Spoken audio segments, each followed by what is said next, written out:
We are thrilled, as always, to have Tim Ballard with us. He is the founder of Operation Underground Railroad and the CEO now of the Nazarene Fund. And he has one heck of a rescue story to tell you today. Hi, Tim. How are you? Hey, great to be here. Yeah, good to have you. Thanks. When did you first tell me about this? Trump was in office. Oh, yeah. It was several months ago. Yeah. It was an amazing rescue operation, and one we haven't been able to tell until right now because of all the things that are in process. So many things in process. Yeah. Okay. Amazing actors involved. Like I mean, from Tony Robbins to the White House to I mean, it was nuts. Let me ask you this while I'm here at the White House. That's a huge loss to the slave trade movement to lose Donald Trump. He was exceptional on this issue. He was exceptional on this issue. Millions of dollars downrange on the survivor care, on the rescue operations. Just talking about it, Ivanka was actually even a louder voice, and lots of plans in place. And they all stopped. They all stopped. Yeah. That is tragic, especially with what we have going on the border now. Yes. I mean, people don't have any idea what's going on the border and the human trafficking. It's and we're incentivizing it. Our policies are incentivizing it. Yeah. You know, because it's this horrible policy that says if you come across with a child in your hand, you basically within 72 hours you're released into the United States to a notice to appear, or we call notice to disappear, because they never show up. Right. And now they're in the country, and they just got to recycle these kids, and they're using them to as pawns, basically pairing them with clients of the smugglers. But eventually these kids and these women, they're being trafficked, they're being sold on the path to the United States. And we're just saying, keep coming in. And we're just, so bad. We're creating, I mean, it's so bad, so bad. Okay, so tell me this story, and you have to lay the parameters out because there's things we can't talk about, including the countries of destination and origin. Right. Which is unfortunate because the country of origin kind of adds an extra layer of trouble. Yeah. But go ahead, tell the story. It's a Latin American country, and this is happening. We have actually expanded our mission statement to include not only children, but also women. Women are 4 times more likely to be trafficked. And with all these COVID shutdowns and lockdowns, I mean, we're having women who are being trafficked from Thailand into Africa, from Latin American countries into the Caribbean. So this is kind of representative of a lot of places and a lot of things we're doing. But this story, 10 women. Professionals. Yeah, I mean, one was a law enforcement officer, believe it or not. Wow. Yeah, but the more important fact, 15 children amongst all of them. They're trying to take care of their kids. Their country is in collapse. And this woman shows up one day. This is probably about a year and a half ago. Mm-hmm. And says, I can give you a job in a very high-end resort town, island in the Caribbean. And it was a professional job. These were all very professional women, and it was a professional job. This person came into the country where nobody had a job, right? And said, look, I know you have to feed your family, and we have a professional job. And this woman looked professional, and she had the pictures and it's a resort town that everyone's familiar with. Come on down, and it's a few hour flight from your home. And so these women gave their children to grandma and grandpa, aunts and uncles, in some cases husbands, and took off for a 3-month journey to go make some money to save their families. And they get there, and they came at different times. They didn't all come together, but they land, and their passports are taken to process. Some are given drinks, but they all have one thing in common. They wake up in another country where they don't speak the language, one of the most horrific, corrupt countries in the world. Bad. And wake up literally naked and raped immediately and told, this is your new life. You will work here and you will be a sex slave in essence. They had these women, Glenn, because our guys were on the ground there and literally in a jail cell behind the brothel, literally bars that lock from the outside. And our team got the lead. We're actually looking for kids in this area, and we got this lead that there's a bunch of these women who don't speak the language. They don't want to be there. Our guys went in pretending to be clients. And the first time they went in, now, by the way, these women are praying women. they were just praying every night, God, send us anyone, someone, because there's no way out. What can they do? No passport, don't speak the language, no way to communicate with anybody. And they're stuck. Our guys go in and start talking about doing a party at this brothel nightclub kind of place with the owners, and they're buying it like, great, you know. One of the women looks up and sees our guys who look like sex tourists. You know, our guys are awesome, undercover operators, but they sense something. It was a spiritual connection, truly. We talked to them later, and they said, we sense something about your guys. They're different. There's something different about them. So they wrote a little note. They got together, and one of the women wrote in her left hand so that it couldn't be traced back, just in case their spiritual hunch was wrong. Right. Wrote in their left hand, ayúdanos, por favor, help us, please. And walked over to one of the operators who's actually here at the studio today and gave it to him. And he opened it, looked at it. He called me immediately and said, you won't believe this. Like, we've been made, but I think by the right people, they know who we are. And later they just said, there was just something about you guys. And again, it was the spiritual thing. Yeah. So we were able to get in. Now, this country, as you know, Glenn, because we've talked a lot about it. In fact, you've been there with us. Very corrupt. Yes, it's very corrupt. And we know this. And that's why people say, don't work in this country. Right. Because the cops will turn on you. Right. Leave them? We had no choice. Right. So we literally go into this place. The cops are like ready to go, warrant signed. It looks legitimate. They get into the place to get the girls out, and the cops start taking money from the traffickers right in front of our guys. And we get the girls out immediately. We have this plan ready to go in case this happened.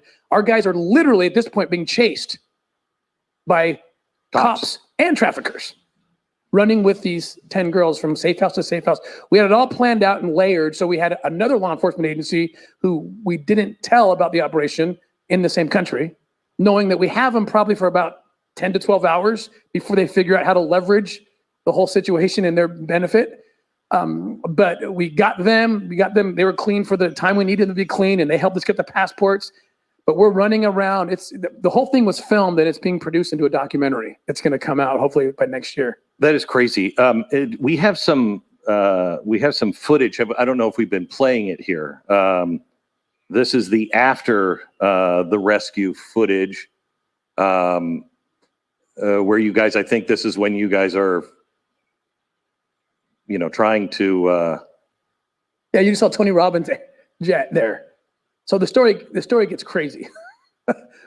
We basically get help from the UN in a neighboring country that gives them temporary visas to get over, and they're literally hiding for 7 weeks in another country. But it's close enough to the trafficker country to where they can't come out. So they're in hiding for 7 weeks. And what do? We can't take them through a commercial airline or airport because we think there's traffickers everywhere looking for these girls. There's a ton of money they're losing. And they're not arrested because they just paid the cops off. Right. So this is extremely dangerous. We generally don't work this way. We generally, when you get a lead, what do you do? You're not going to get them out. Yeah. So I called Tony Robbins and I said, Tony, I got to get these girls out of this country, and I can't take them through a public airport. He says, no problem. I didn't even bat an eye. I'm sending my 737 down right now to pick them up, just like that. And then we had the problem of, well, where are they going to go? They can't go back to their home country. You know where that place is. They can't go back there. No. The traffickers got them from there. They know where their houses are, their homes are. Luckily, we had super tight connections with the White House at the time. Again, just like Tony, one phone call to the White House. We need visas. This never happens. They're not going to give us visas. There's no nexus direct to the United States. Right. There's instantly, no problem. You'll have them as soon as we can print them out. Got visas for them and got them back to the United States. And the White House didn't publicize this, by the way, at all. It was right in the middle of an election year, and based on the country it was, and I mean, it would have been a great political. Would have been a massive story, and massive story that could have played on so many different angles. Yep. And it's one of the reasons, again, why my thoughts of Donald Trump and his family have just changed so deeply. He did not exploit it. He didn't. Quite honestly, he should have, but he didn't. we didn't even ask them not to. We were just hoping they wouldn't, because we don't want this. We Right. would have had to have a discussion about, no, you can't do it. Right. Didn't even ask, but said we do request that they come and get an official welcome at the White House. Unbelievable. So Tony's plane takes them to DC. They get taken to the White House, and they're told, welcome to the United States, and not a peep, not a camera in the place. Unbelievable. No one knew. Unbelievable. And the other stop, Tony requested, please come to my house. I want their first day of freedom to be at my house, which is this beautiful Yeah. mansion on the ocean. Yeah. And that was literally their first steps on American soil, because they went from the tarmac to a bus. Their first step was Tony's house. And oh my, just tears everywhere. Tony and Sage just showering them with prayers and gifts. And Those people are amazing. unbelievable people. Yeah, really, truly amazing. Yes. Really, you can think what you want about Tony Robbins, but until you've met him, it's easy to think that's just he's just doing this. He is one of the most and his wife is Oh my God. amazing. Yeah. Really genuine. Really Unbelievably genuine. Even better than you see them on stage. I mean, Oh yeah. the camera's on and off, the same people no matter what. Yeah. Yeah, exactly the same. All right. So when we come back, I want to find out what happened to the families, how the reuniting is happening, and what is going on, any other details. Can you imagine being a normal mom? Then the next, how long did it take? A week, a day? A couple days. Couple days. You're a sex slave. You're behind bars. You're raped how many times a day? Oh, 5 to 10 at least. 5 to 10 times a day. You have absolutely no hope of getting out. No hope. No hope. And then a day later, you're at Tony Robbins' house, and then you're flown to the White House and you meet the President of the United States. It's got to be, mentally, that has to be just gymnastics that could screw you up for a long, long, long, long time. Yeah, I was with them during that transport, and we were very clear with the aftercare partners, like, look, this is not normal. This is not any of our lives, but God is blessing you right now. And they recognize that. Very mature women who understood. I remember one just saying, I haven't seen my child in 4 years. They all went in different times. So it'd been, for some 6 months, for some a year, some to 4 years. Oh my gosh. Without seeing their babies. Oh my gosh. He was 4, now he's 8. And I just want to tell them I'm okay. They don't even know where their kids don't even know where mom went.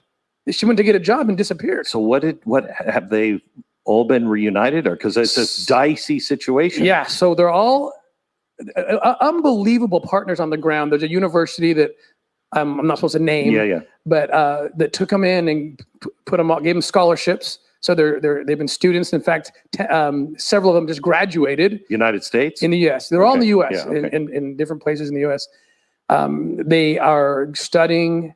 They are in regular contact with their families. But the way our stupid immigration policy is, if they go home to see their babies, they lose the opportunity to maintain their visas and get the asylum visa and everything else. So it's just Zoom calls. But we're supporting their families. OUR is supporting their aftercare and their families. And we're working on visas right now to bring them all home. We're actually going to bring the kids up to the United States to live here. And you be imagine? here. You imagine? You 4 years without seeing your child. Yeah. And this is happening everywhere. This story is not unique. We've repatriated over 300 women from the Middle East back into Africa, where same things happen. They're being lured into Lebanon, into Oman, and in Kuwait. And they're told, you're going to have a scholarship and be a student. And they're forced into domestic servitude and sex slavery. It's happening everywhere. It's just, and we're not talking about it, So tell me what are we doing with OUR and the Nazarene Fund? What are we doing on the border? That would be OUR, right? Yeah. So we have partners. If you remember, we talked the last time there was a surge, and we have partners on the ground who are doing amazing work. We went to Mexico City together, I think, around that time, right? Correct. Yeah. And some really good, strong Mexican politicians. And we're working with them because they recognize the problem as well. Yeah. But the problem is our policies, they won't change it. Trump tried to change them. He did everything he could to change the policies, which basically the solution's pretty simple. You just say, no more using kids as pawns. You can't bring a child across and think you're going to get in. No, I just saw, what's her name? Kamala just said that it's tornadoes and floods and corruption that is the cause of. I've heard all that. of I've this. heard that theory as well. Yeah. Yeah. What the problem is, when we tell them, come on up, bring a kid, and you get free passage. These kids are getting kidnapped through Central America and being trafficked, used as pawns. What we have to do is just say, you can apply. I'm very pro-immigration. I have 2 children who are immigrants. Right. Very pro-immigration. But Apply at home. Apply at home, and we have to make it easy to apply at home. Now you've taken the incentive away from the traffickers and the smugglers to use children, to kidnap children, and you're saving lives. And the people don't understand the cartels are either about to or are making more money through this now on our border than they are on drugs. 100%. That is insane. They love our U.S. policy. They love our policies. Our policies are making them rich. And I mean, they get thousands of dollars per client. And by the way, if you can't pay, they say, come on the bus anyway. We'll take care of you. Then they sell you on the way. We were down on the border interviewing these women. Like, I was raped every day. I just prayed to God they didn't take my 12-year-old and rape her too. That's how I paid my passage. They didn't tell me that's how I was going to make up the difference. But that's what they did, is they traffic you along the way. I mean, it's, oh my God. And it was the majority of the women we interviewed said that was their story. And they said, and they gave me this kid when I got here and said, pretend it's your son. And then they say, call the number, they pick the kid up, and I'm in the country. I mean, just one after the next as we interviewed them coming across the border. Unbelievable. The NazareneFund.org. We do work overseas for religious persecuted slaves, and OUR.org does slave trafficking everywhere in the world. This is a huge deal. We could use your support. Please make a generous donation at OUR.org. OURrescue.org. Or the NazareneFund.org, either one. Thank you very much.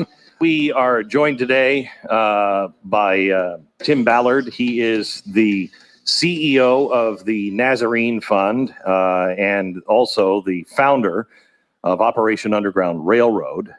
Both of those organizations could use your support. OurRescue.org and the NazareneFund.org. Tim joins us for just a few more minutes. I wanted to talk to you some more about the border and how bad it is. When we went into the break, we were talking about how much money the cartels are making every single day on our new border policy. Yep, about $14 million a day is what these cartels are making. They're leaving drugs and going into this. It's so lucrative, and we're creating it. How many cartels? I mean, tell me about the cartels that you know of down there. I mean, you say cartels and you might think of an old movie or whatever. What are these people actually like and that are down at the border helping? Oh, they're thugs. They're raping women. They're selling them on their journey from Nicaragua to Texas, right? They were in the drug business. They're criminals. They're thugs. They're murderers, and they're businessmen. Are they? Yeah. Are they still? If you don't pay, don't worry. We will contact you. You make sure you tell us where you end up in the United States. And so I heard this about, it's probably under Obama, that the cartels were helping smuggle people in.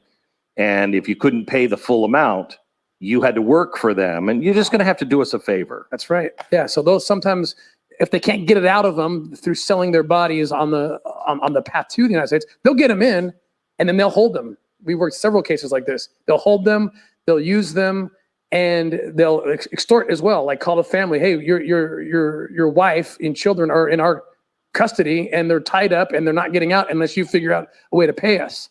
So that's happening on this side of the border, on the U.S. side. I read a quote from Abraham Lincoln on the air today about what he said in 1860, and he said, "Look, this is really clear. I'm wildly paraphrasing, but it's crystal clear what's going on here. You had a lot of good people in the South that would never turn against their country.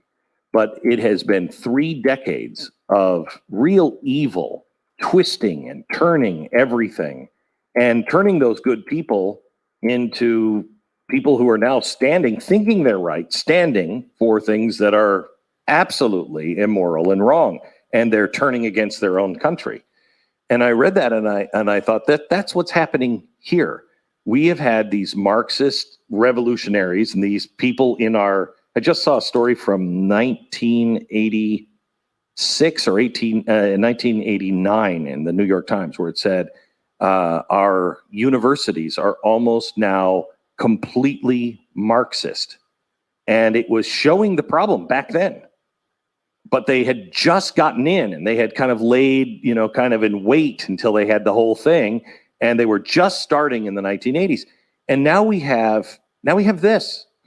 And everything has been twisted upside down. And I'd like to give people the benefit of the doubt, but I can't fathom any logical person who's in the Biden administration, and don't answer this if you don't want to get involved in that, but I can't imagine any reason that you could actually look at what the results were under Trump and then making the change and seeing this chaos and then coming out on the other side and going, yep, we're doing the right thing. Yeah. Besides evil, what did I tell you when you first told me about OUR?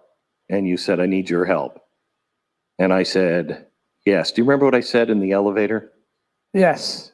Yeah, because you had your attorney saying, don't do it, don't do it, don't do it. This is crazy.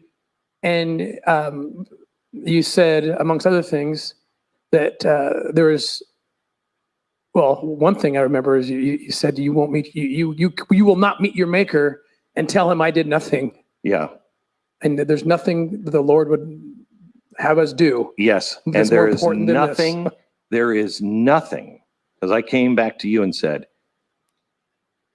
my attorney keeps telling me that we could just be torn apart for this because you don't know, something could happen, whatever, and now you're involved. You've got cartels, you got, all these bad people coming up against you. There's no way to win on that. And I said, if this is true and honest, there is nothing that you can do that will get more divine providence and more protection than saving children. And then I came to you and said, you got to make sure this is absolutely pure, because if it's not, there is nothing we will suffer through eternity on more than using children, being untrue with rescuing children. And so you and I have had this, and both organizations are really crystal clear. Everybody is really crystal clear. Do something corrupt. Yeah, whatever. Oh, I'm going to go to prison for the rest of my life. No, you're going to answer eternally, forever, if you do something against children. What is happening on our border and is happening right now, and we are using it for politics, the eternal consequences are enormous. Enormous. One last question, because you were in law enforcement, you were in Department of Homeland Security. How are we going to retain our trust, and how are we doing there, do you think, our Justice Department?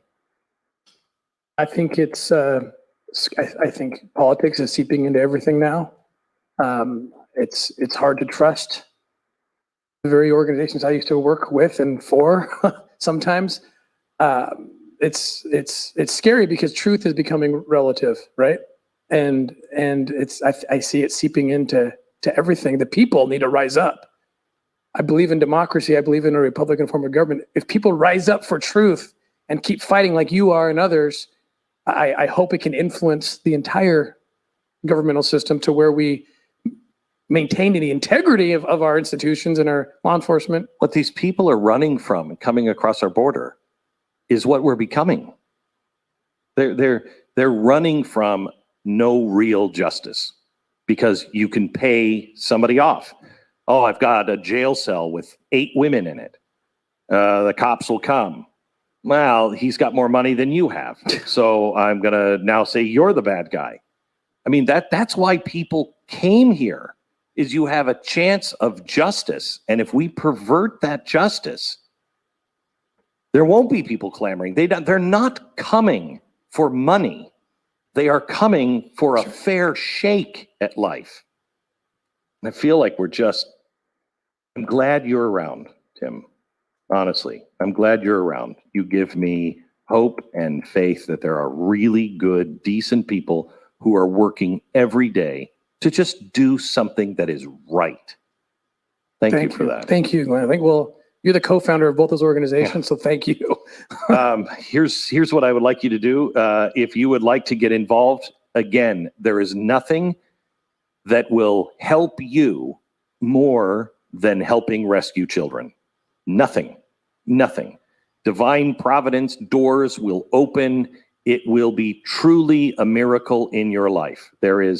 Get out of yourself, get out of your own trouble. Stop concentrating on these things. Turn your face back to God and he will heal us. But we have to be actively engaged in good works. And this is the best work I can think of. If you'd like to be involved, go to ourrescue.org, ourrescue.org, or thenazarenefund.org. Good to see you. You too, Glenn. Thank you.